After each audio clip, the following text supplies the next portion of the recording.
बिहार की बांकीपुर विधानसभा सीट पर होने वाला उपचुनाव अब हाई प्रोफाइल और दिलचस्प हो गया है। ऐसा इसलिए क्योंकि जनसुराज के संस्थापक प्रशांत किशोर ने यहां से उपचुनाव लड़ने का ऐलान कर दिया है। पार्टी की तरफ से आयोजित की गई प्रेस कॉन्फ्रेंस में प्रदेश अध्यक्ष मनोज भारती ने पीके के पहली बार चुनावी मैदान में उतरने की आधिकारिक घोषणा की। आज जो कोर कमेटी की बैठक हुई उसमें एक मत से सर्वसम्मति से यह निर्णय लिया गया कि जनसुराज पार्टी की तरफ से बांकीपुर के उपचुनाव में हमारे पार्टी के उम्मीदवार हमारे सूत्रधार श्री प्रशांत किशोर जी होंगे। इस प्रेस कॉन्फ्रेंस में अपने नाम की घोषणा पर प्रशांत किशोर ने कहा कि बांकीपुर में अगर हमें जीत मिलती है तो न सिर्फ जनसुराज को बड़ा बल मिलेगा बल्कि बिहार में बदलाव की सोच को पुनर्जीवित करने में भी मदद मिलेगी।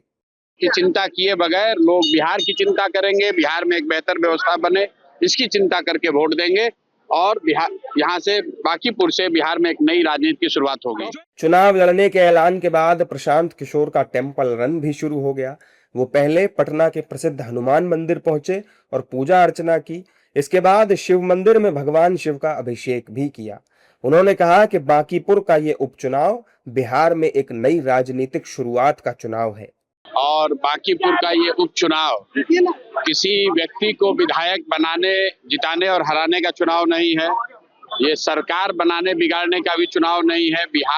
बिहार में एक नई राजनीतिक शुरुआत का चुनाव है। एक बिहार की राजनीति को एक नई दिशा देने का चुनाव है और ये जिम्मेवारी ऊपर वाले की कृपा से बिहार के सबसे प्रबुद्ध और सबसे समृद्ध मतदाताओं के कंधों पर है। प्रशांत किशोर के बांकीपुर से चुनाव लड़ने पर एनडीए की तरफ से मिलीजुली प्रतिक्रिया सामने आई। बीजेपी ने कहा कि उनके चुनाव लड़ने से कोई फर्क नहीं पड़ने वाला, जबकि जेडीयू और एलजेपी ने कहा कि लोकतंत्र में कोई भी कहीं से भी चुनाव लड़ने के लिए स्वतंत्र है।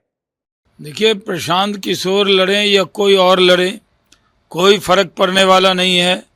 बांकीपुर विधानसभा में पिछले 30 साल से भारतीय जनता पार्टी विजय पताका फहरा रही है। बांकीपुर के विधायक रहे हैं नितिन नवीन जी, जो आज राष्ट्रीय अध्यक्ष बने हैं। बांकीपुर की जनता के अंदर खुशी की लहर है और बांकीपुर की जनता इस बार अपार बहुमत से भारतीय जनता पार्टी के उम्मीदवार को जिताएगी। प्रशांत किशोर बातें अच्छी करेंगे लेकिन वोट कम मिलेंगे। देखिए, स्पष्ट तो यही है कि बांकीपुर सीट से चुनाव लड़ना चाह रहे हैं तो चुनाव लड़ने के लिए तो हर आदमी फ्री है, कोई आदमी पर प्रतिबंध नहीं है, चाहे प्रशांत किशोर हों या और कोई हो, नेता हैं। लेकिन हमारे समझ से तो हमको नहीं लगता है कि इस चुनाव में प्रशांत किशोर जी सफल होंगे, बहुत बुरी तरह से हारेंगे। शुभकामनाएं। लोकतंत्र की खूबसूरती है, कोई भी व्यक्ति कहीं से भी चुनाव लड़ सकता है।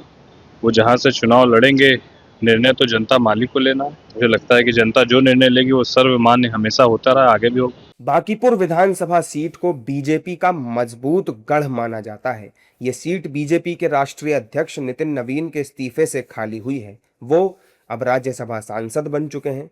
नितिन नवीन इस सीट से 5 बार विधायक रह चुके हैं, लिहाजा बीजेपी के लिए ये सीट जीतना उसकी प्रतिष्ठा का सवाल है।